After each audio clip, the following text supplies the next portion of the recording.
Faith is a presupposition for living in the truth. And then you might ask yourself another question, which is, well, why bother living in the truth? Well, one answer would be so that reality doesn't rise up and smite you repeatedly, which it will, if you're deceptive. So that's one answer, but here's another answer, and this is a better answer. People ask themselves all the time, what's the purpose of life? And there's a variety of answers to that. There's no purpose. We're just atoms on a dust mote at the edge of a rather reprehensible corner of the cosmos, and we exist for a moment and we're out, and that's that. Or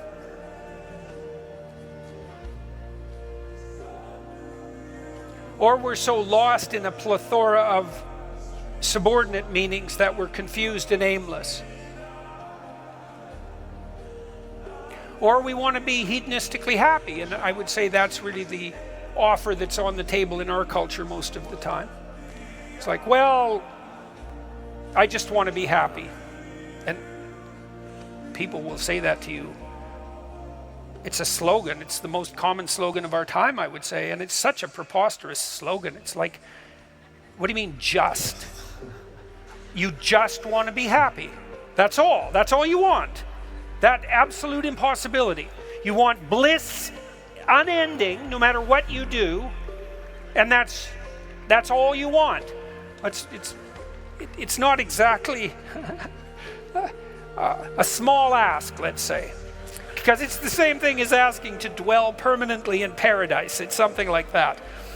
So it's not that likely. And then it also isn't true. That isn't what you want. If you do careful analysis of what people mean when they say they just want to be happy, what they mean is they don't want to suffer stupidly.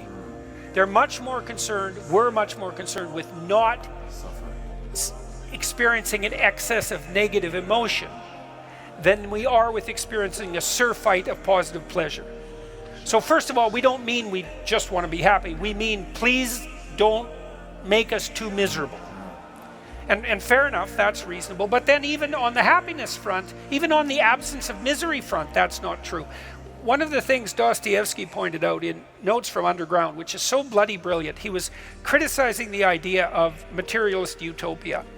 He said something like, well, imagine we made our materialist utopian dreams come true, and everybody had enough to eat all the cakes they wanted and enough to drink and nothing to do, he said, but busy themselves with the continuation of the species. And we were so pleased that we emitted nothing but bubbles of bliss. He said, human beings were so damn ungrateful that the first thing we do is take a stick and smash up all that comfortable prosperity just so that something unexpected and provocative could happen. And that's very smart. You know, that's hearkening in some sense back to the story of the Garden of Eden and the proclivity of human beings to eat the forbidden fruit. It's like, it isn't obvious at all that we want happiness. It isn't even obvious that we want absence of misery. What's really obvious is that we want an adventure, right? We want an adventure that's so compelling that it makes the misery of life not just justifiable, but worthwhile. You want to look back on your life, you know. You want to look back on your life, and you know this to be true. You want to be able to say to yourself, even lived fully, considering a month or a week or a series of days, you want to be able to say, that was really difficult, but you know what? It was worth it. And I think that's what you want from your life. It's something like, you know what? That was difficult, but it was worth it. And that meant that the adventure was so great that it justified the difficulties. And so then the question is, and here's the question, where do you find the great adventure of your life? Well, how about in truth? Well, why? Because you don't know what's going to happen if you tell the truth. It's a mystery. It's going to lay itself out for you. And so that's an adventure, because you literally do not know what's going to happen. You have to let go of knowing what's going to happen. And so then you have that adventure, and then what is also the case is that it's you that's having the adventure, right? Because if what you're doing is living in truth, That's you. That truth is you. And so that means that whatever happens when you tell the truth is your adventure.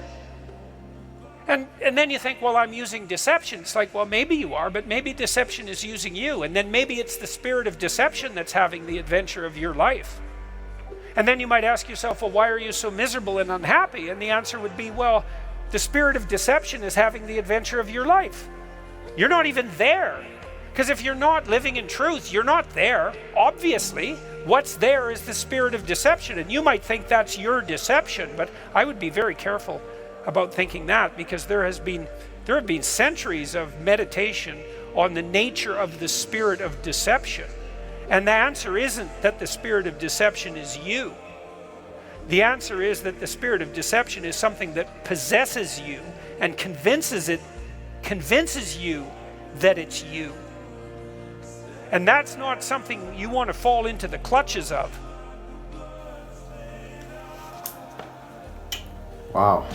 Okay. That was really deep, man. Really deep. You know what I love about Jordan?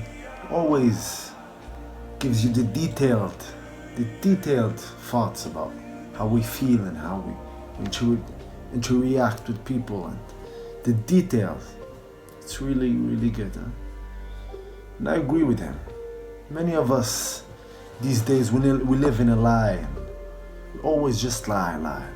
There's no truth anymore. You know, it's rare. It's really rare. It's like real is rare, fake is everywhere. You know that? Yeah, it's true. Anyways, God bless you, my guy. I hope you learned something. I really do. I'll see you on the next one. Bye-bye.